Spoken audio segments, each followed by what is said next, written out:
New recipes देखने के लिए सब्सक्राइब करें अनीताज़ किचन चैनल को और इस बेल आइकन को ज़रूर दबाएं मेरी रेसिपीज़ सबसे पहले देखने के लिए।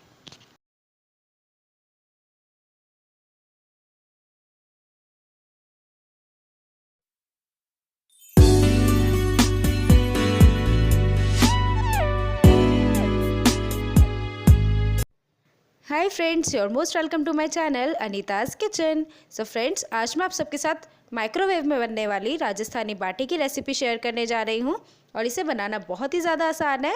तो अगर आपको ये रेसिपी पसंद आए तो प्लीज़ इस वीडियो को लाइक ज़रूर करें और अपने फ्रेंड्स एंड रिलेटिव्स के साथ शेयर करना ना भूलें। तो चलिए देख लेते हैं इसके इंग्रेडिएंट्स। राजस्थानी बाटी बनाने के लिए हमें चाहिए 1.5 कप आटा, 3 बड़े चम्मच सूजी, 1 छोटा चम्मच नमक, आधा छोटा चम्मच अजवाइन और घी। राजस्थानी बाटी बनाने के लिए सबसे पहले हम बाउल में 1.5 कप गेहूं का आटा डालेंगे। तो ये 1 कप गेहूं का आटा डाला और ये आधा कप और डाल दिया। ये पूरा टोटल 1.5 कप आटा डाल दिया है। अब हम इसके अंदर 1 छोटा चम्मच नमक डालेंगे और आधा छोटा चम्मच अजवाइन को इस तरीके से हाथ में लेकर इसे क्रश करके डाल देंगे। अब हम इसके अंदर 3 बड़े चम्मच सूजी डालेंगे, इससे इसके अंदर काफ़ी अच्छा क्रिस्पनेस आता है। अब हम इसके अंदर ये 1/4 कप घी डाल देंगे और इसे अच्छी तरीके से मिक्स कर लेंगे। घी यहाँ पर पिघला हुआ डालें ताकि ये अच्छी तरीके से मिक्स हो जाए। तो ये पूरा 1/4 कप घी मैंने इसमें डाला है। जब ये अच्छी तरीके से मिक्स हो जाए तब हम इसे भांप कर देखेंगे। अगर ये इस तरीके से भन रहा है तो इसका मतलब इसमें घी की क्वांटिटी बिल्कुल ठीक है, हमें इसमें और घी डालने की ज़रूरत नहीं है। अब हम इसमें थोड़ा थोड़ा करके पानी डालेंगे और एक बिल्कुल सख्त आटा रेडी कर लेंगे।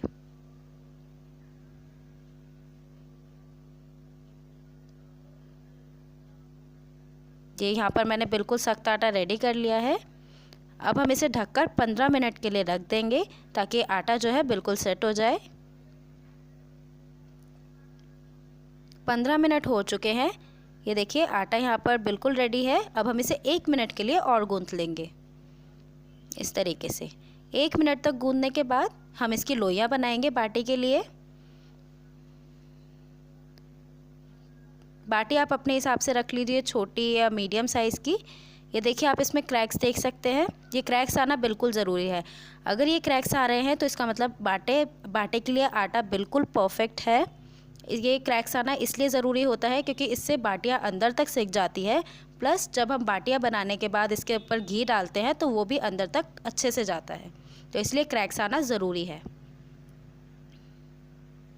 ये सारी यहाँ पर बाटियों के लिए मैंने गोले रेडी कर लिए हैं। अब हम इन्हें 180 डिग्री के प्रीहीटेड ओवन में बेक करेंगे। तो पहले इन्हें ऐसे ग्रिल पर रख लीजिए।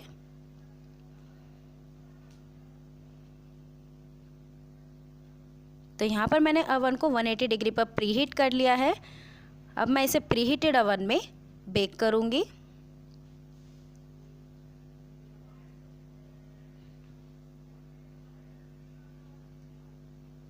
तो अपने ओवन को 180 डिग्री पर सेट कीजिए और इसे 15 मिनट के लिए बेक कर लीजिए।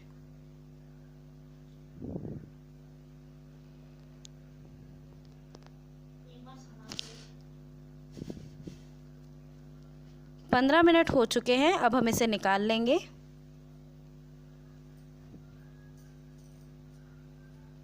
ये देखिए कितनी अच्छी तरीके से ब्राउनिंग आई है इसमें।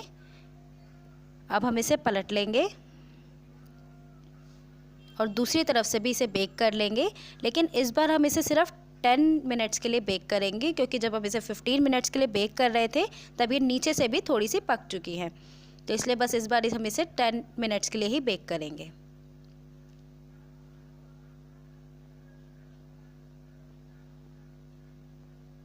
फिर से अपने माइक्रोवेव को 180 डिग्री पर सेट कीजिए और 10 मिनट्स के लिए बेक कर लीजिए।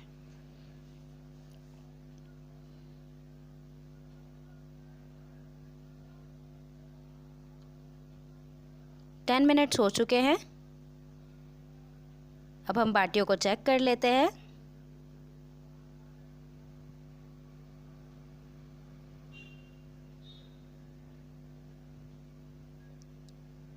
ये देखिए कितनी अच्छी ब्राउनिंग आई है इसके अंदर बिल्कुल बाटी ऊपर से अच्छी तरीके से सिक गई है, नीचे से अंदर से बहुत अच्छी तरीके से बेक हुई है ये। अब हम इन्हें एक बाउल में निकाल लेंगे। अब हम इसके अंदर घी डालेंगे, तो घी इसमें आप अपने हिसाब से डाल लीजिए। वैसे मैं बता दूं, बाटियों में घी बहुत अच्छी तरीके से डलता है। अगर आपको ये अनहेल्दी लग रहा है तो कम भी डाल सकते हैं, लेकिन बाटियों का स्वाद तभी आएगा जब इसमें घी अच्छी तरीके से डला होगा। तो काफ़ी सारा घी डालें और इसे ढककर 30 मिनट के लिए रख दीजिए। ये देखिए 30 मिनट हो गए हैं, बाटियों ने सारा घी अंदर सोख कर लिया है। अब मैं इसे तोड़ के दिखाती हूँ कि देखिए कितने अच्छी तरीके से घी अंदर गया है और इसका टेस्ट अब इतना अच्छा हो गया है ना कि मैं बता नहीं सकती, आपको बनाना पड़ेगा उसके लिए। तो अब हम इसे सर्व करेंगे। तो मैंने इसे कड़ी के साथ सर्व किया है। मेनली बाटी जो है दाल के साथ सर्व की जाती है और ये बहुत ही अच्छी लगती है, लेकिन आप इसे कड़ी के साथ भी सर्व कर सकते हैं। देखा आपने कितना इजी था इसे बनाना, तो आप इसे ज़रूर ट्राई कीजिएगा और अपने एक्सपीरियंस हमारे साथ ज़रूर शेयर कीजिएगा। और अगर आपको कोई भी क्वेश्चन है या फिर कोई भी प्रॉब्लम आती है कोई भी रेसिपी बनाने में, तो आप इसे कमेंट बॉक्स में ज़रूर लिख दीजिए, मैं उसका आंसर ज़रूर दूँगी। तो चलिए मिलती हूँ आपसे मंडे को फिर से एक और नई रेसिपी के साथ। तब तक के लिए good bye, take care, thank you so much for watching my video.